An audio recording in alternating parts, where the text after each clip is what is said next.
kepedulian masyarakat terhadap keadaan ini adalah sangat tidak diperkenankan dan harus diwaspadai oleh orang tua. Karena orang tua ini juga mereka dampaknya ini sangat buruk terhadap korban ya. Jadi apalagi dilakukan berulang-ulang. Nah, korban akan menderita dan tidak percaya diri.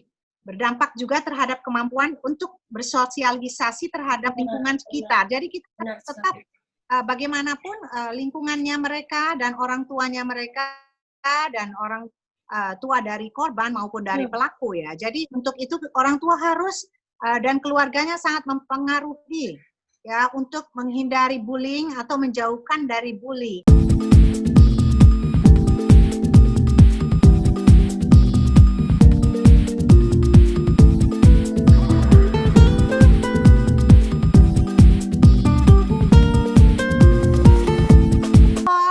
Assalamualaikum Ibu. Mohon maaf ya, tadi habis online dari Sukabumi. Jadi, ya nggak apa-apa. Ibu, iya nggak apa-apa. Gimana kabarnya? Sehat ya? Sehat, baik. Ibu bagaimana Ibu? Sehat?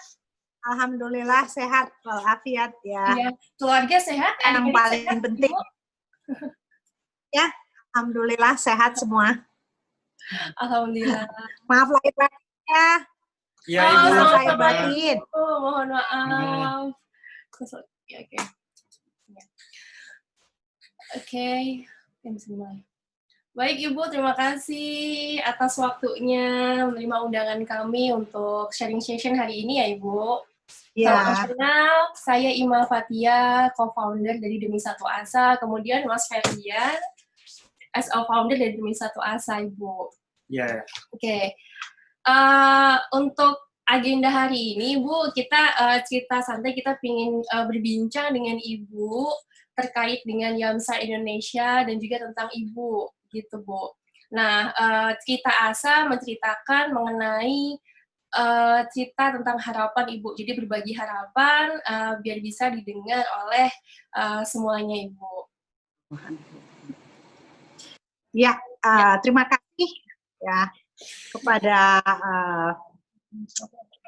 Demi Satu Asa ya, Mbak Ima ya. Dan Mas Ferdian.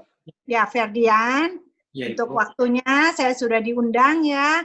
Terima kasih banget dan sudah berkenan pada hari ini kita bersilaturahim dan berkenalan tentunya ya. Kita adalah sebuah yayasan sosial non-profit lintas agama dan budaya, lintas suku dan golongan, serta lintas profesi dan lapisan sosial.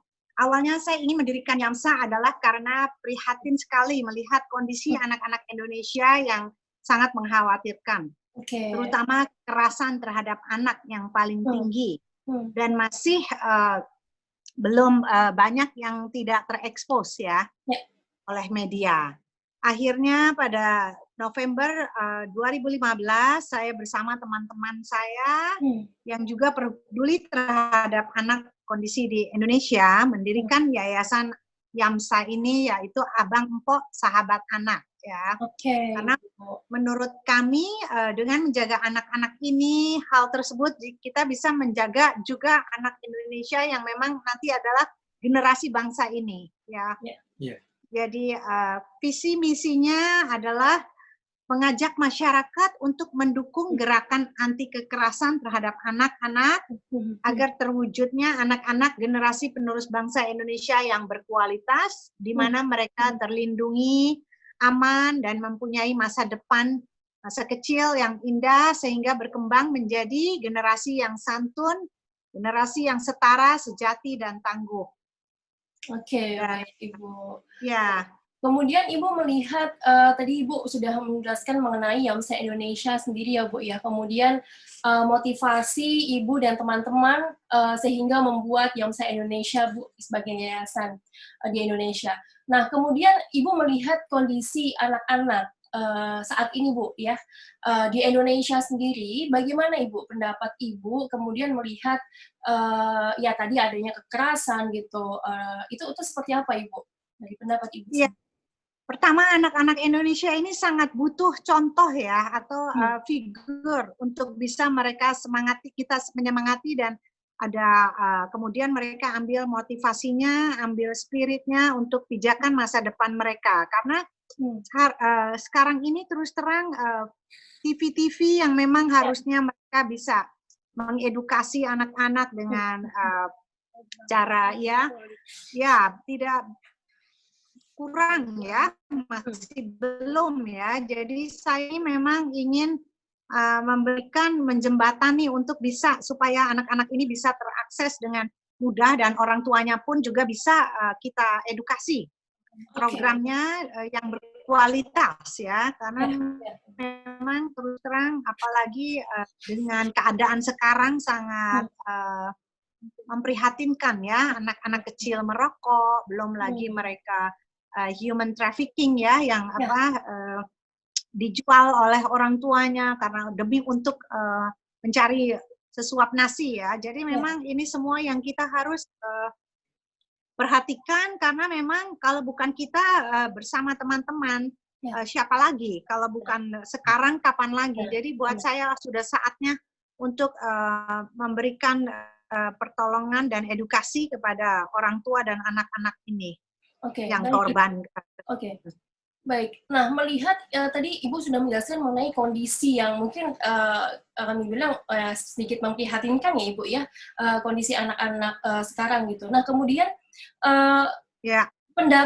mungkin menurut Ibu mengenai kepedulian masyarakat sendiri Bu, melihat dan juga mendengar kondisi kepada anak-anak di era sekarang Bu yang memprihatinkan, itu tingkat kepedulian masyarakat sendiri seperti apa Ibu?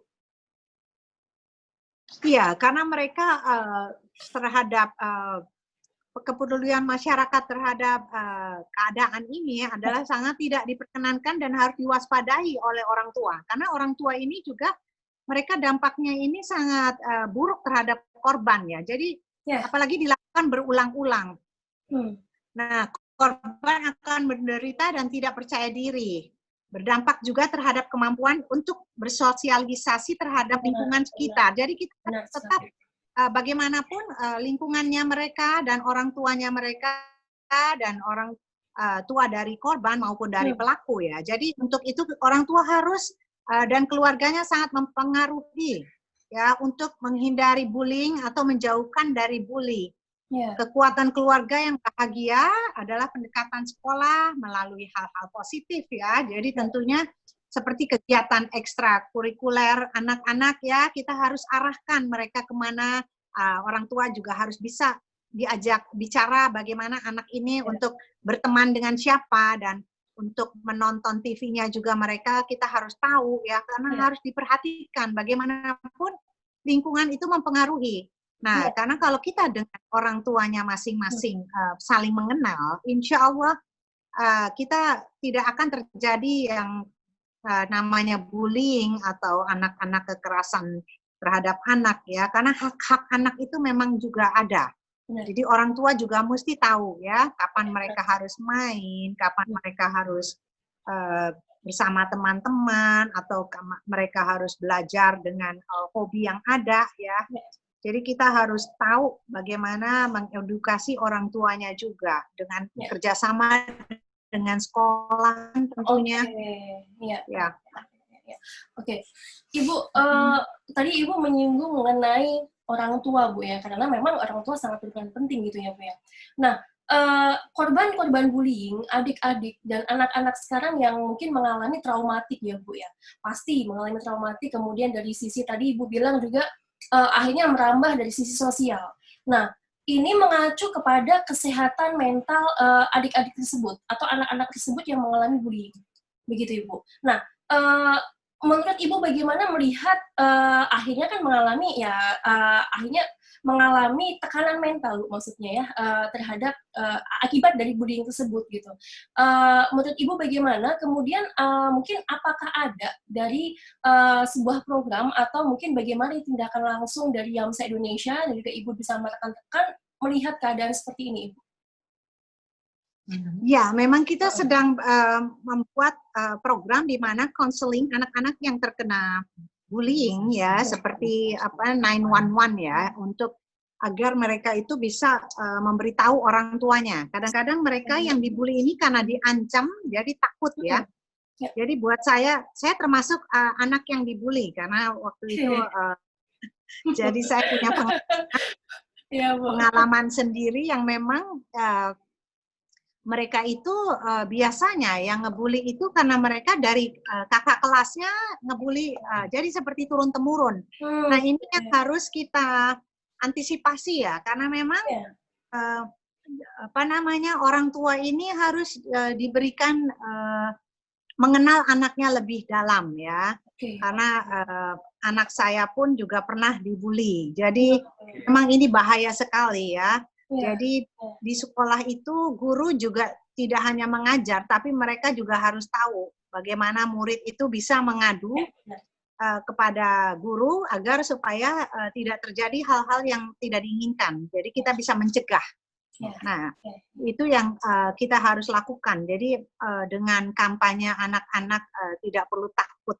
Jadi memang kita harus membuat program di mana kita akan dengan sekolah-sekolah ya bersosialisasi hak-hak anak dan jenis bullying ke sekolah-sekolah. Jadi YAMSA akan menempelkan poster-poster tersebut yang dinamakan bullying. Jadi nanti kita memang sudah punya mengedukasi mengenai bullying itu apa. Jadi anak-anak tahu bagaimana yang namanya bullying itu kadang-kadang dengan verbal pun itu juga bisa menyakiti ya dengan kata-kata. Jadi kita akan bersosialisasi ke sekolah-sekolah untuk menempelkan poster-poster ya, antara lain itu dulu. Iya, karena memang tanpa sadar Bu ya, walaupun anak-anak tersebut tidak berniat untuk melakukan bullying, tapi tanpa sadar karena verbal tersebut akhirnya mereka melakukan bullying gitu. Dan orang-orang yang mungkin yang tidak merasa terbully akhirnya merasa terbully dan disudutkan gitu Bu ya. Baik. Nah, Ibu, mengenai peran keluarga sendiri, Ibu, mengenai peran orang tua, yang kalau di sekolah pengganti orang tua utama memang guru, Ibu, ya. Kalau di rumah kan orang tua pastinya. Nah, Ibu, bagaimana pendapat Ibu sendiri mengenai peran orang tua? Tadi mungkin udah jelaskan, tapi ini yang menarik ketika orang-orang tua muda, mama-mama muda, dan juga bapak-bapak muda yang mungkin beberapa waktu, mungkin sampai sekarang juga banyak yang memang memutuskan untuk menikah muda.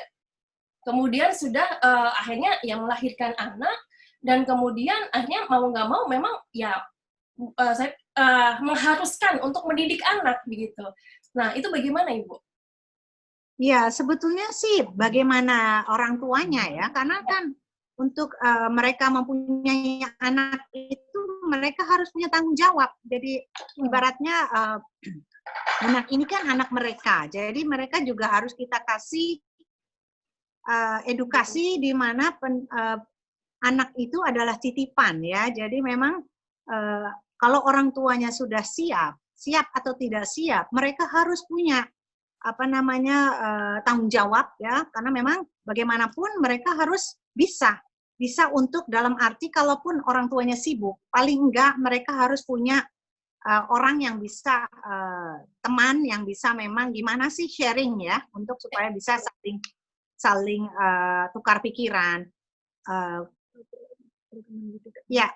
atau mengikuti program pendidikan anak ya, untuk supaya bagaimana cara mendidik anak dengan baik, atau memang dari buku bisa juga, dari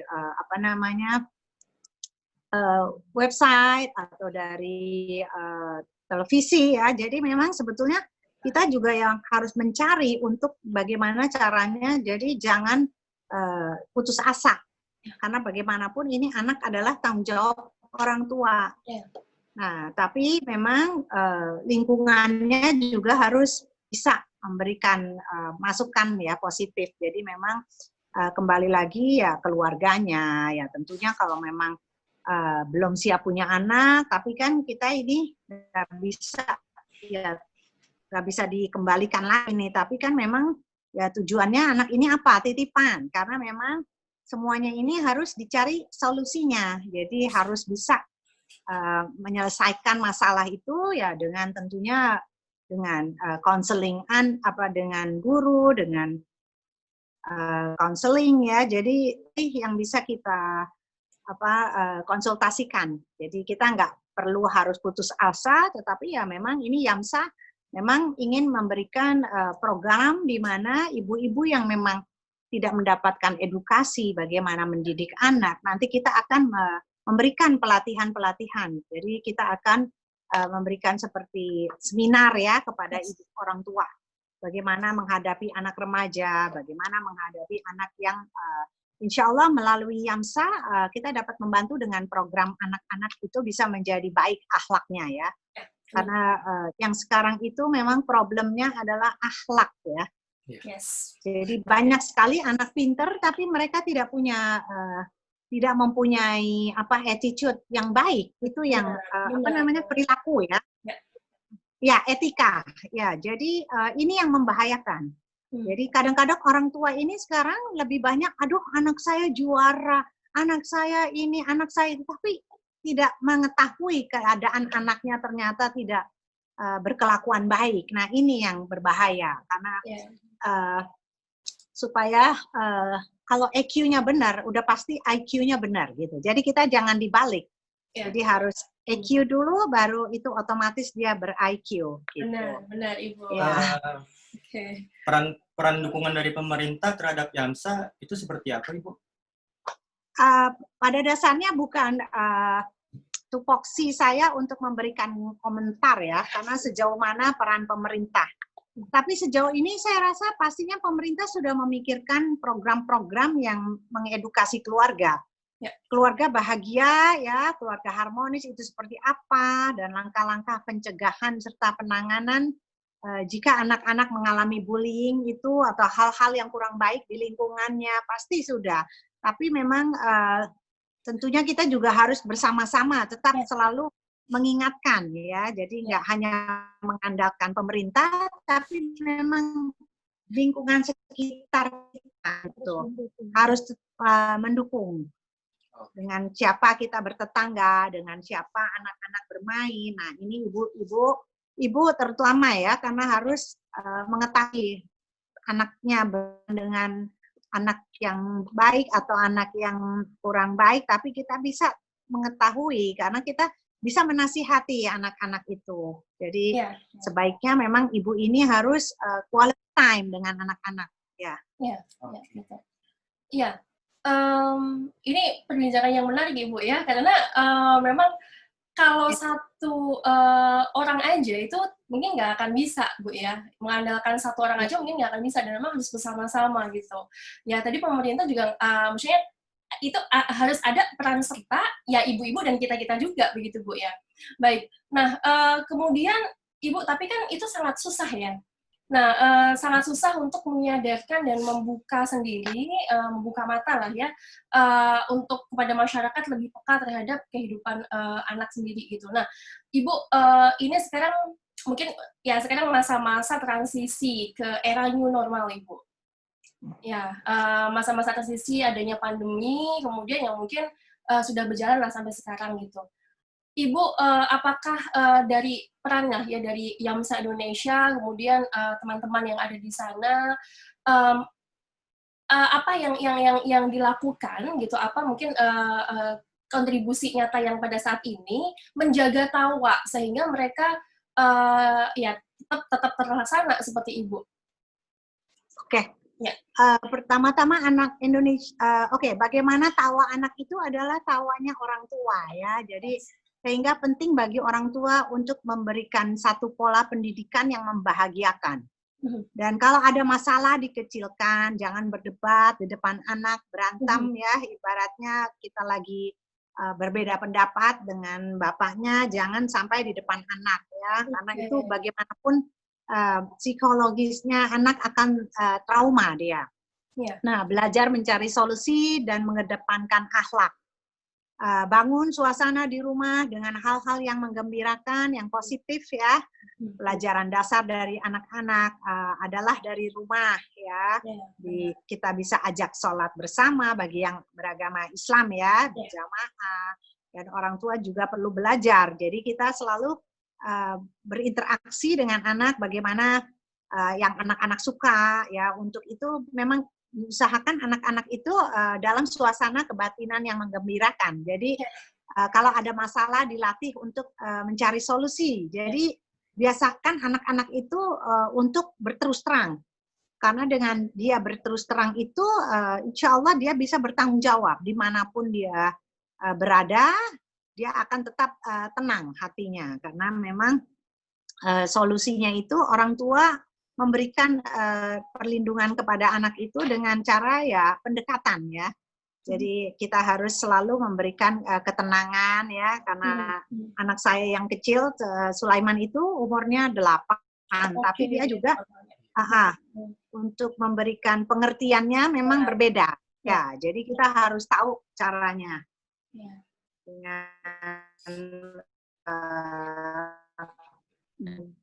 Dengan kata-kata cukup, tetapi dengan sesuatu yang contoh. Jadi semuanya itu memang keadaan situasi anak-anak ini.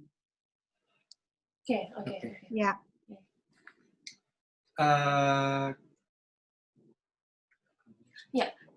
Kemudian Ibu kan beberapa mungkin gini, di era new normal yang mungkin anak-anak juga ini ya, yang sekolah akhirnya lebih banyak yang online atau di rumah aja lah ya kalau yang sekarang gitu. Tadi Ibu juga menyinggung mengenai orang tua yang di rumah mungkin untuk lebih menjaga akhlak dan juga cara penyampaian di anak yang berbeda-beda, begitu Ibu.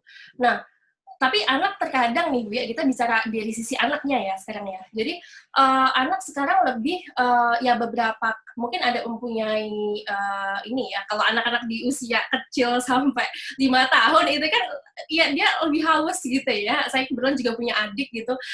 Pingin ini, pingin itu. Kemudian nah itu bagaimana sih Ibu, apakah dari orang tua nih gitu ya udah biarin aja begitu, atau bagaimana gitu, kalau untuk marahin nggak boleh juga, masa nggak boleh terus sih gitu yang dilakuin anak. Nah itu seperti apa ya Bu? Ya, kita kasih pengertian. Sebisa mungkin kita kasih tahu kalau memang itu tidak baik, kita kasih tahu. Jadi bicara kita salah karena memang dia untuk berpikir secara untuk diajak bagaimana COVID itu berbahaya. Jadi saya selalu memberikan contoh, tidak boleh karena why, kenapa kok papa boleh pergi, kenapa saya nggak boleh gitu kan misalnya.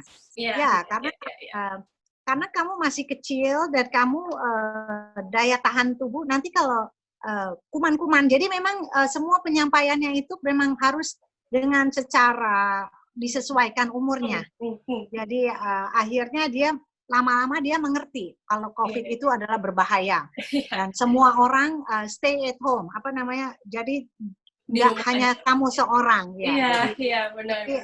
Itu yang membuat dia jadi jadi bukan cuma saya yang dilarang tapi semua teman-teman saya. Benar Bu. Oke. Itu cara untuk bergabung dengan YAMSA seperti apa ya Ibu ya?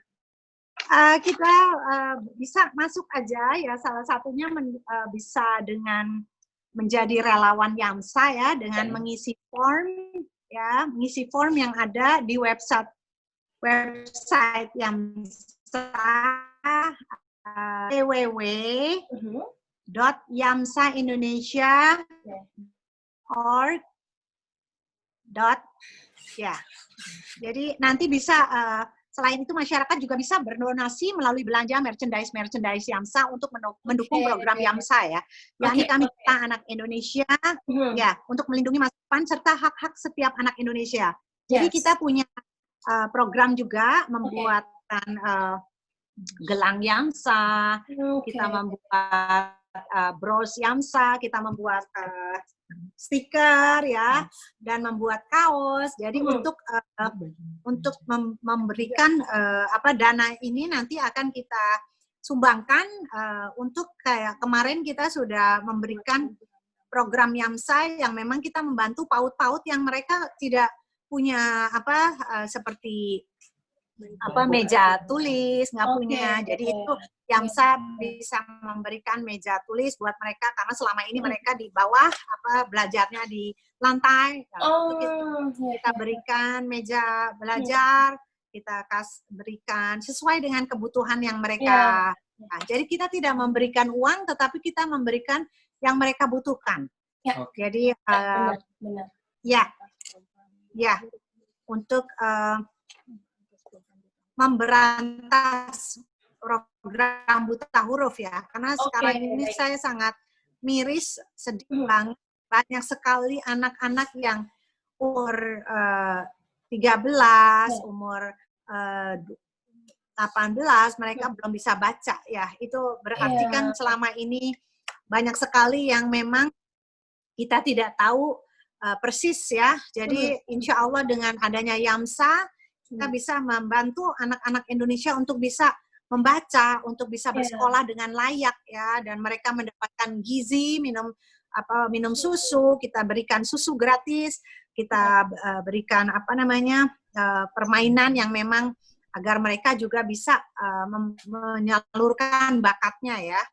Jadi kita akan memberikan program-program yang nantinya insya Allah saya ingin sekali mempunyai children center yang dimana mereka bisa setiap Sabtu dan Minggu mereka bisa menyalurkan bakatnya. Jadi karena sekarang ini mereka pengen nyanyi, jangankan nyanyi, mereka bermain aja nggak punya halaman ya. Jadi ini saya sangat sedih sekali ya, karena mereka itu sebetulnya kan harusnya mendapatkan haknya anak-anak gitu. Jadi insya Allah dengan melalui Yamsa mereka bisa mendapatkan hak-haknya dengan baik ya.